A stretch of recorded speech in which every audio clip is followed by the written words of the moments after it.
Thank you. Yeah.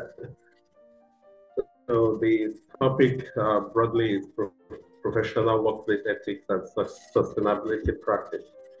And Mrs. Chime has done very well with the lecture on the ethical aspect. And I will focus more on the sustainability practice aspect of the workshop. So my profile has been read before now, so I wouldn't waste much time talking about myself.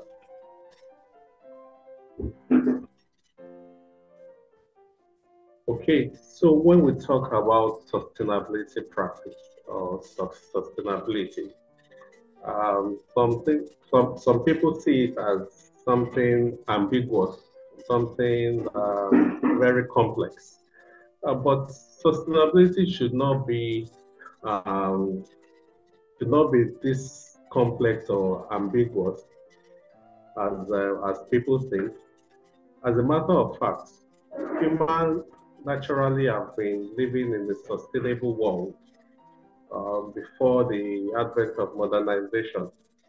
You know, in the past, people live in their huts made of the materials that they can readily find around them. And then you would observe that even those huts are cool.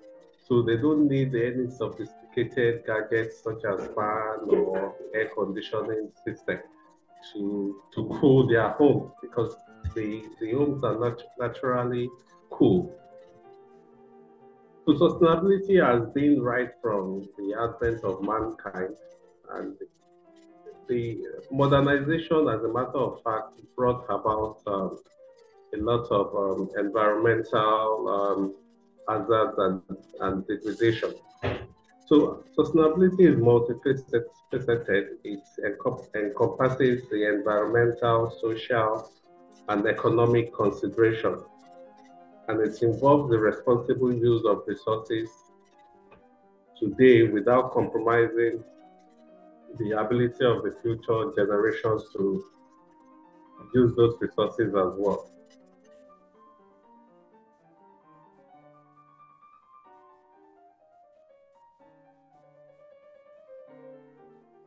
I guess can you hear me? Can you confirm if I'm still audible? Yes, you are. Okay. Okay, so what does sustainability actually mean? Yeah, the general definition is that it's about taking care of today's needs without compromising the needs of the future generation to meet their own needs. But it's beyond that. Sustainability is about reducing our impact on the environment. It's about making sure that what we do does not have adverse impact on the environment. Mrs. Chime mentioned about the black suit that covers, you know, almost everything in Port Harcourt. I remember my experience traveling to Port Harcourt as well, right from even before the plane lands, when the plane is still in the sky, you would have seen, you know, gas flaring and gas flaring, you know, in some places. This is not what, you know, a livable city should be like. I still wonder why we flare gas in this part of the world. I would have expected that those gases be converted into, you know, some other usable forms, and that's sustainability. We can't say because we are refining oil, which is you know, the oil provides a means of livelihood to people. You know, we use it to move around, use it for our cars. Industries use it to fuel their equipment. But we can't say because of that we should now cause damage to the environment. that shows that there's no balance between the social, economic, and environmental factor, which are the principles of sustainability. So sustainability is also about managing our resources efficiently to ensure that these resources have longevity and are available for future use. There are some materials that are used for construction, for instance.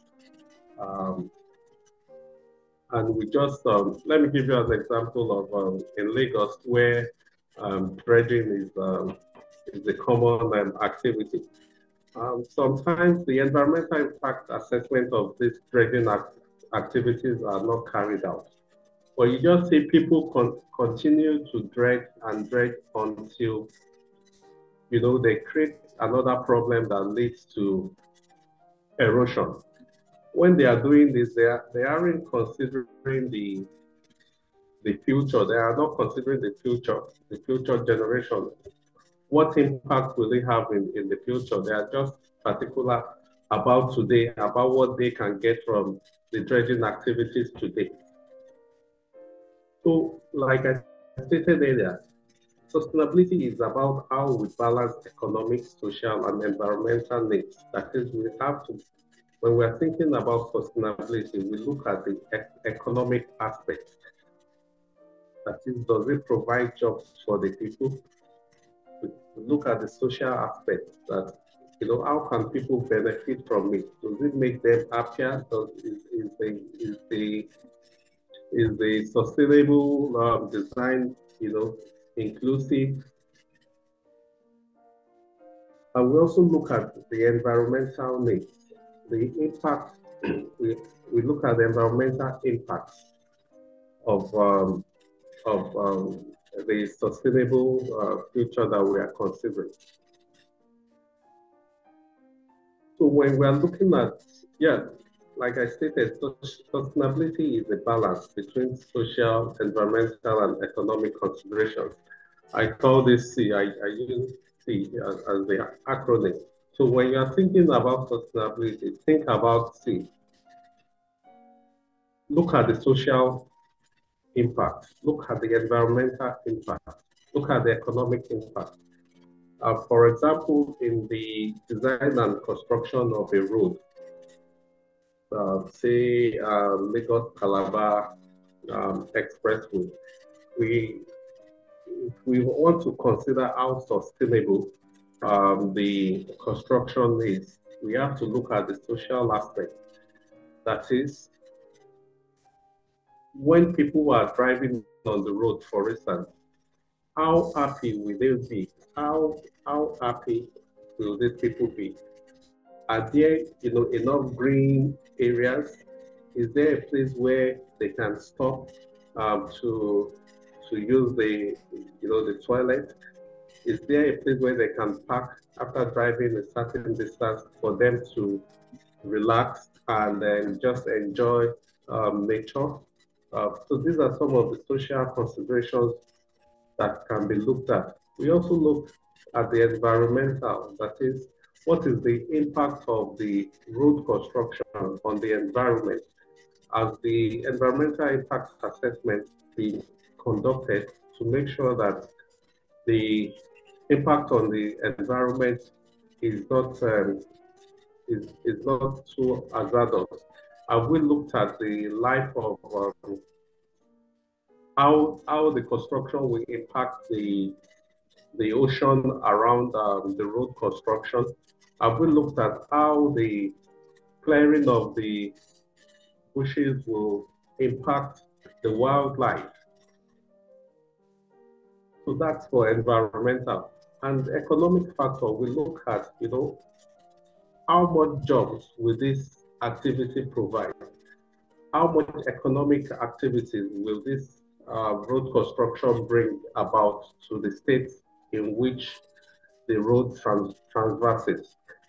So striking the balance between these three factors will now determine how sustainable the design of construction would be. So sustainability is not just one-sided. It's not about looking at the environmental aspect alone, which many people look at. It's not about the environmental aspect alone. We'll also consider the social aspect and the economic aspect to strike a balance. So there are essentially three leading organizations that promote sustainability.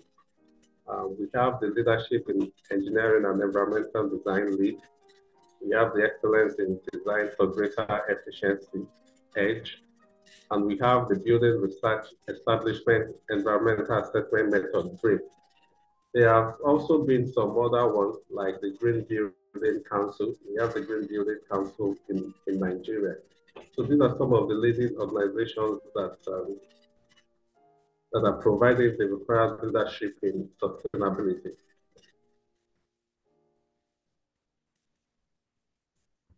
So now let's look at how we can imbibe sustainability as professionals. We are talking about ethics. Ethics, they say, is the art of every profession, and ethics distinguishes professionals from others in the marketplace. We have a lot of people that are as competent as we have, but they are not professionals because they don't belong to the required professional association. And as such, it cannot be said that they would be of good ethical conduct when they are performing their responsibilities. So sustainability itself is part of being ethical, because as professionals, we must ensure that we promote, inculcate, and imbibe sustainability in all that we've done. Mrs. Chini has mentioned something like that in her presentation, and I'm happy that even though she's not in the built environment, but she knows and values sustainability. So for us as professionals, how can we imbibe this sustainability? The first is for us to gain the basic knowledge. We have to have the basic knowledge and understanding of what sustainability is actually about. It is when we have this knowledge, that's when we can convince our colleagues, our friends, our associates, our clients on the importance of imbibing sustainability in their endeavors. There also has to be continuous advocacy on sustainability. I've been doing that for some time now, and it's possible that's one of the reasons why I was discovered and called upon to talk on this topic. So as professionals, and because I mentioned that it's also part of it's also ethical for us to promote and imbibe sustainability, we should always advocate sustainability. So continuous advocacy on sustainability is also one of the ways by which we can imbibe sustainability practice. Then again, we must also promote sustainability in our lifestyle. In our homes, in our offices, we must promote sustainability. How do we handle plastic bottles, for instance? Do we reuse them? Do we reuse? Do we recycle? Do we reduce? The 3 R's of waste management: reuse, reduce, and recycle. So we should, in our own lifestyle as well, promote some of these principles of sustainability. Why can't we, for instance, we use our plastic bottles more than once? It's a good thing, for instance, that the Lagos State government has banned the use of styrofoam, at least for serving food items. And I think federal government too has banned it in their offices. So these are some of the little ways by which we can promote sustainability in our lifestyle. How do we manage waste in our home, for instance? Do we separate the waste that are degradable from the plastic bags and the bottles, for instance?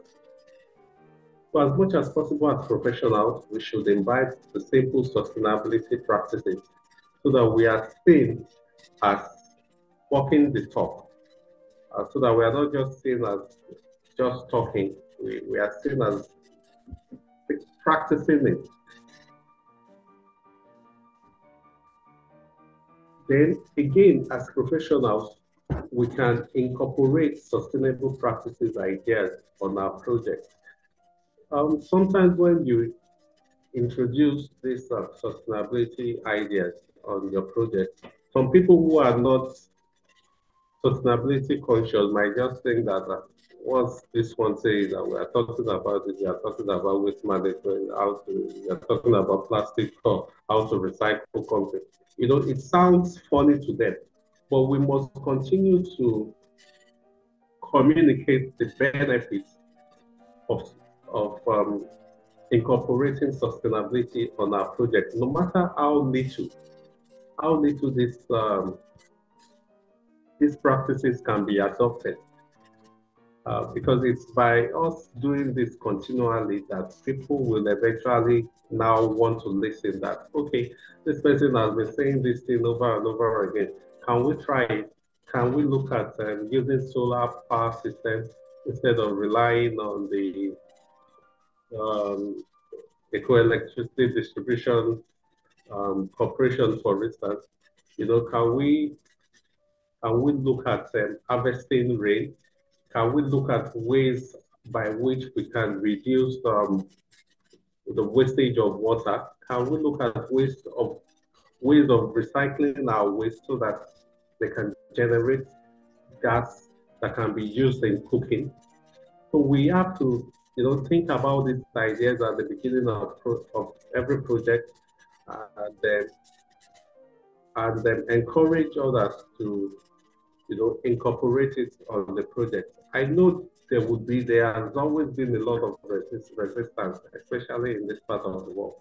I've been on projects where sustainability, you know, we've said that at the beginning of the project that we are going to incorporate sustainable practices of sustainability in the project.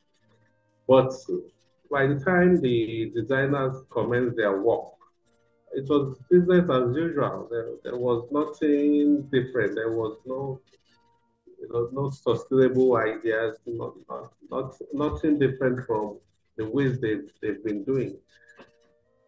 We have to insist at times that, okay, we've been doing this thing this way. Why can't we try it the other way? Why can't we try it in a sustainable way? So what are the challenges of sustainability? One, there is lack of adequate awareness. It's good that ACMAN has deemed it fit to discuss this topic. So I must appreciate you for that. But we need to continue with it. There has to be a continuous awareness. We need to let people know. We need to let our clients know. We need to let government know the benefits of sustainability. So we shouldn't stop here. There has to be a continuous advocacy. There has also been resistance to change, like I stated on one of the projects that I'm working on, that we said that, okay, we would introduce sustainable ideas, sustainable practices. We want the designers to come up with sustainable design, but it's just business as usual. So there's always resistance to change in everything, but as professionals, we must continue to advocate and encourage our colleagues to adopt some of these sustainable practices. We can start small. We don't have to start like we are in Sweden or Finland or in Germany, but we can start, you know, in our own little way. Either, you know, by recycling our waste, developing an estate, for instance, we look at ways by which the waste can be absolutely recycled and be reused in that same development. There has also been lack of political will. I haven't seen much of political will from the government, for instance, to promote and encourage sustainability. Although they talk about it all the time as well, we hear a lot of talk, sustainability, but even when you look at their projects, you hardly see anything anything to point out that they are really walking the talk. On my road, for instance, where I live in Lagos, the contractor started the reconstruction of the road. And after a few weeks, we just discovered that the contractor has stopped working on that road. So one now begins to wonder. Now the road is in a state of disrepair. We are in the rainy season. We can't drive our cars, smoothly on the road. This will probably have, a psychological impact, health impact. The drainage system will start to breed mosquitoes, and then there will be rodents and all types of insects. So this is not sustainability, and that's why I'm saying that there is a lack of political will on the part of the government to promote sustainability. Even when you look at some of the construction that they are doing, you look at residential estates that government are building. The simplest way to adopt sustainability is to have trees, right? To have trees around this estate. But you just see buildings that are bare, and they just don't look like a natural environment to some of us. Just see the building and they call it, to them it's beautiful, but to some of us it's not. Because one, you've distorted the natural environment, which you haven't replaced. So there's this lack of political will on the part of the government. There's also inadequate laws to promote sustainability. Take, for instance, if new developments are coming up for road construction, for instance, if a contractor clears and cut all the trees along that route, there has to be laws to ensure that there is a replacement for the distortion of the natural environment, But I haven't seen such laws. And even the laws that are existing, like the planning laws, I know that in Lagos State, in the development of estates, you are supposed to reserve about 10% of the total development as green areas. The question to ask is that, are these being implemented? Are these laws being enforced? I live in a government estate. I can't find any green area in this estate. There is no green area. Instead, people just, developers come around, clear their plot of land. In 6 months, their buildings come up. So we are replacing the natural habitat with what some people would call a concrete jungle.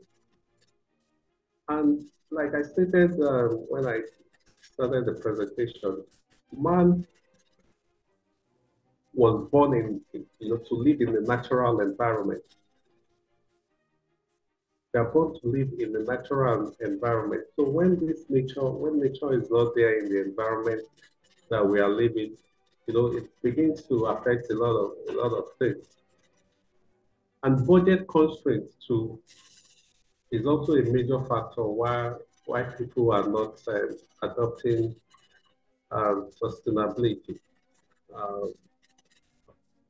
Sometimes, when I keep referring to road construction, government have a budget and they only think about the road itself. They don't think about how the impact it will have on the natural environment. The Lagos Calabar Expressway contract was awarded, and the minister was being asked for the EIA report. And I don't think the minister was able to produce that. So the impact of the road construction on the environment was not adequately considered, although they probably considered the economic factors that it will, promote trade along the states on that route. They also probably consider the social factors as well. So these are the challenges of sustainability. So what are the practical steps for integrating sustainability?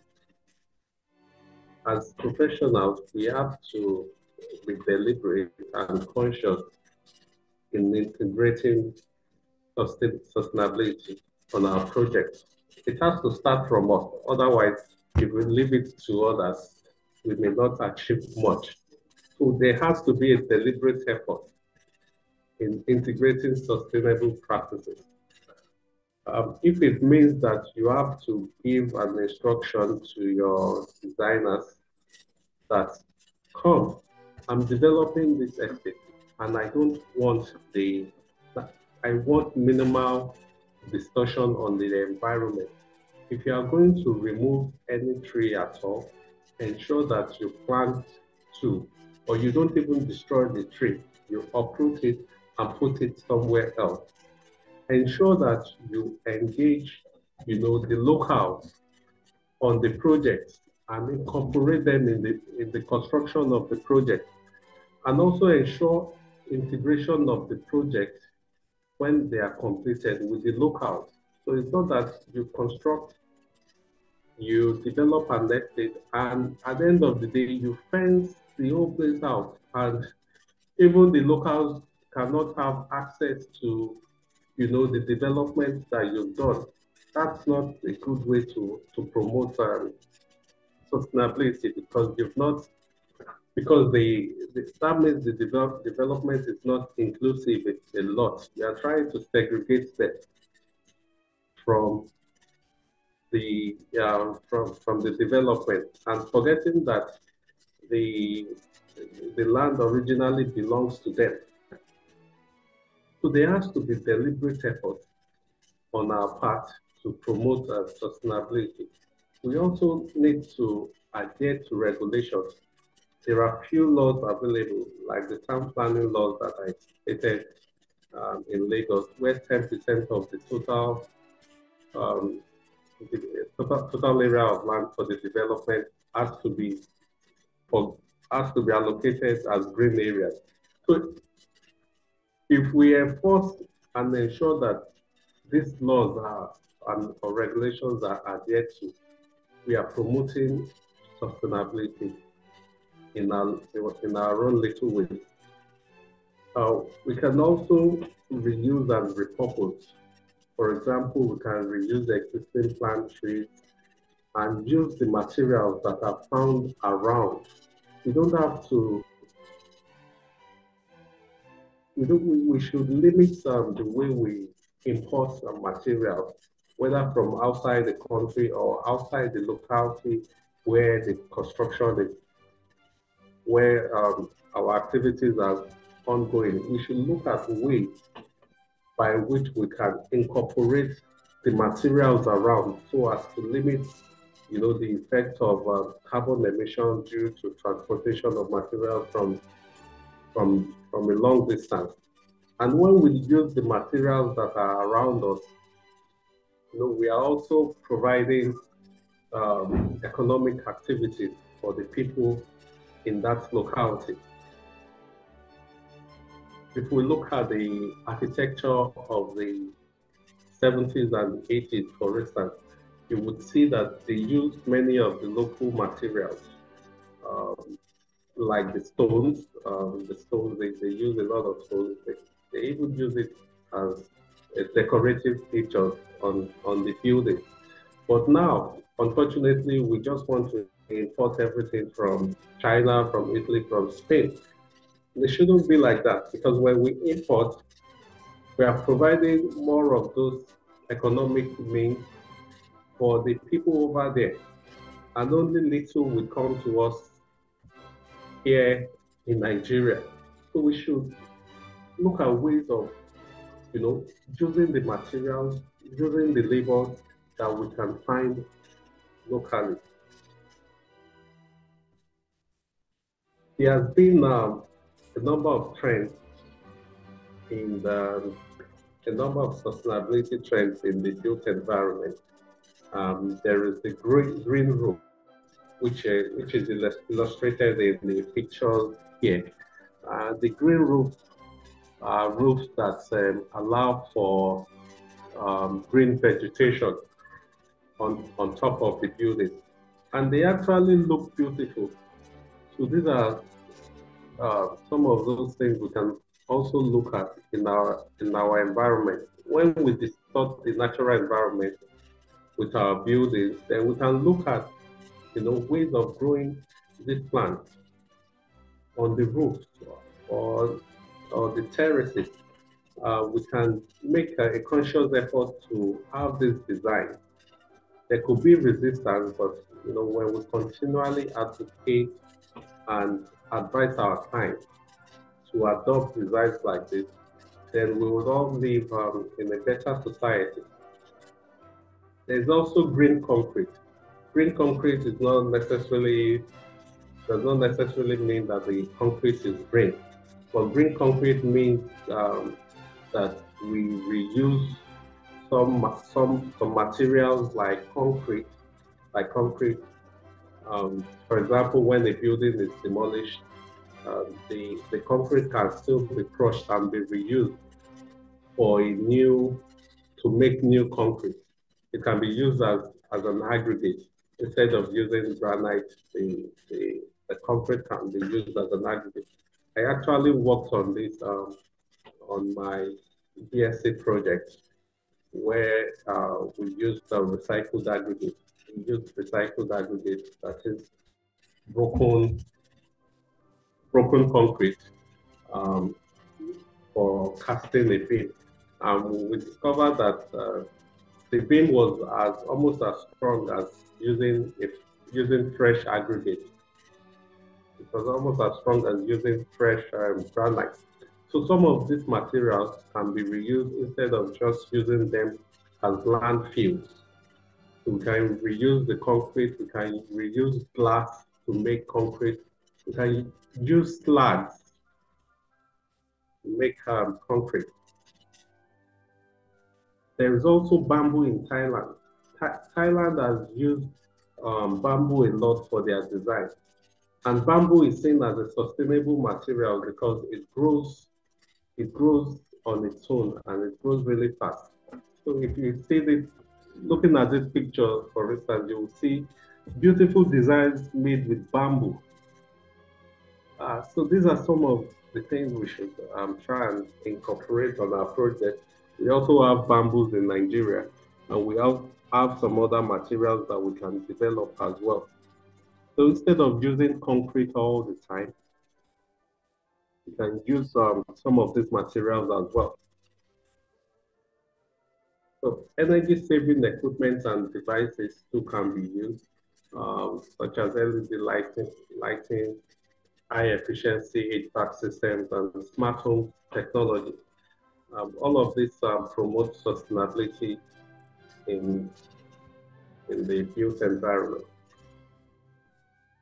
So I want us to have a look at this case study, which is a real estate company is undertaking an ambitious project to develop a sustainable city in the suburbs of Abuja.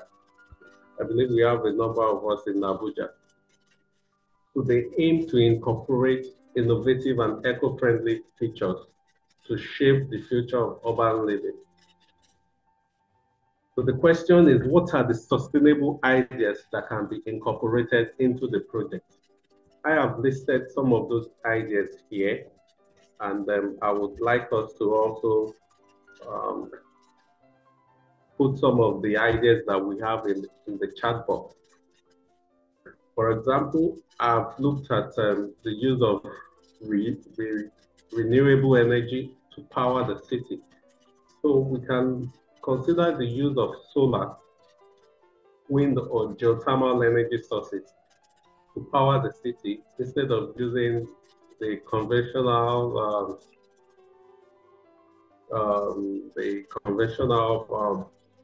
power supply system by the power holding distribution company.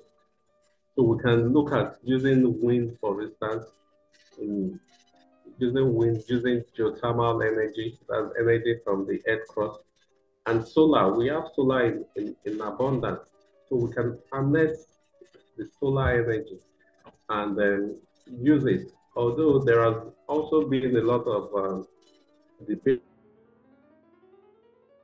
to dispose of these solar panels when they reach their end life. But for now, um, we still find a good use of solar energy. I see a building in Lagos here. I think it's Sterling Bank head office on the island, and they have solar panels wrapped around the building. Solar panels wrapped just like more or less like a curtain wall.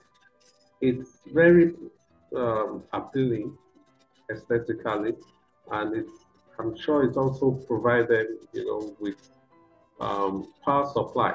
So what that means is that they will rely less on their generator, which will probably be noisy, and also, discharge um, green gases on the environment. So renewable energy can be used. Um, water conservation can be encouraged. That is, the water from the project or from the estate can be recycled. I understand that in some countries, they recycle their water, and water can be recycled almost endlessly. You can always recycle and reuse water. So water conservation and recycling system can also be adopted in the estate. Green spaces can be encouraged. That is, spaces where people can come as a family or individuals, relax in the park, play, stay. There should also be spaces like tracks where people can walk so that they could live, they could live healthier. There could be a bicycle track where people can ride their bicycles. So the estate can also incorporate sustainable transportation like walkable neighborhoods, electric vehicle charging stations, and robust public transport systems that are eco-friendly, just like the bicycle that I mentioned. So as professionals, we should always remember that it is part of our professional practice and ethics and responsibility to promote sustainability. We can't stop here. We should always continue. So as professionals, let's continue to play our part in the promotion of sustainability.